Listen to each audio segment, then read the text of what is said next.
তারা ফিরে আসে তাদের চেনা জীর্ণ ফিলিস্তিনে। কিন্তু এই চেনা পরিবেশ ইয়াসিনকে ভালোভাবেই স্বাগত জানায়। সে প্রথমে তার বাবার কাছে যায়, যিনি পেশায় একজন গাড়ি মেকানিক। বাবা তখনও কাজে ব্যস্ত। ইয়াসিন ডাকতেই তিনি নিচ থেকে উঠে এসে নিচু বিষণ্ণ গলায় শুধু বলেন, এসেছিস?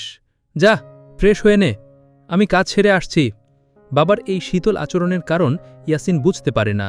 মা আমিনা পেছন থেকে ডেকে বলেন, তোর বাবা তো এমনই, সারাক্ষণ কাজ নিয়েই থাকে। মা ও ভাইয়ের সাথে ইয়াসিন বাড়ির ভেতরে চলে যায়। আর বাইরে এতদিন পর ছেলেকে কাছে পেয়েও জড়িয়ে ধরতে না পারার কষ্টে কান্নায় ভেঙে পড়েন অসহায় বাবা। ইয়াসিন বিদেশ থেকে আসার সময় সবার জন্য উপহারও এনেছে।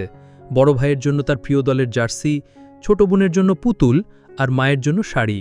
এর মধ্যেই ইয়াসিনের বাবা ঘরে আসেন এবং এবার ছেলেকে বুকে জড়িয়ে ধরে নিজের আবেগ প্রকাশ করেন। ইয়াসিন বাবার জন্য বিদেশ থেকে ঔষধও এনেছে, কারণ ইসরায়েলি নিষেধাজ্ঞার কারণে ফিলিস্তিনে ভালো ঔষধ প্রায় পাওয়াই যায় না। অন্যদিকে দৃশ্য বদলিয়ে ইসরায়েলি পরিবারটি দেখানো হয়।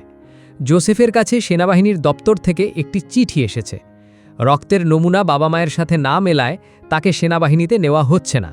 আড়াল থেকে জোসেফ কথাটা শুনে ফেলে।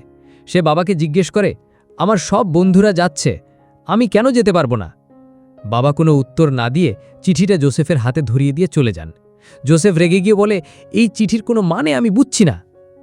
এবার জোসেফের মা তাকে আসল সত্যিটা বলেন। 1991 সালে যেদিন তোর জন্ম হয়, সেদিন ওই হাসপাতালে আরেকটি ছেলেরও জন্ম হয়েছিল। পরিবারটা ছিল ফিলিস্তিনি। ওদের সাথেই আমাদের বাচ্চা অদল বদল হয়ে যায়। জোসেফ কাঁপা গলায় জিজ্ঞেস করে, তার মানে সেই ছেলেটা আমি একজন ফিলিস্তিনি? রাগে দুঃখে তার চোখ পানিতে ভরে আসে। সে ঘর থেকে বেরিয়ে করিডোরে বসে কাঁদতে থাকে। মা কাছে এলে জোসেফ জানতে চায়, তুমি কি ওই ছেলেটাকে দেখেছ? মা বলেন, ছবিতে দেখেছি। জোসেফ আবার জিজ্ঞেস করে, মা, আমি কি এখনও ইহুদি আছি? দৃশ্য আবার ফিলিস্তিনে ফেরে। দুই ভাই নতুন জার্সি পরে বন্ধুদের সাথে ফুটবল খেলছে।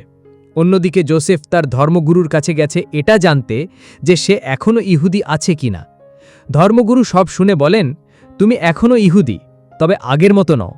তোমার চেয়ে ইয়াসিন নামের সেই ছেলেটি এখন বড় ইহুদি, কারণ তার জন্ম এক ইহুদি মায়ের গর্ভে, আর তুমি তা না হওয়ায় কখনো প্রথম সারির ইহুদি হতে পারবে না।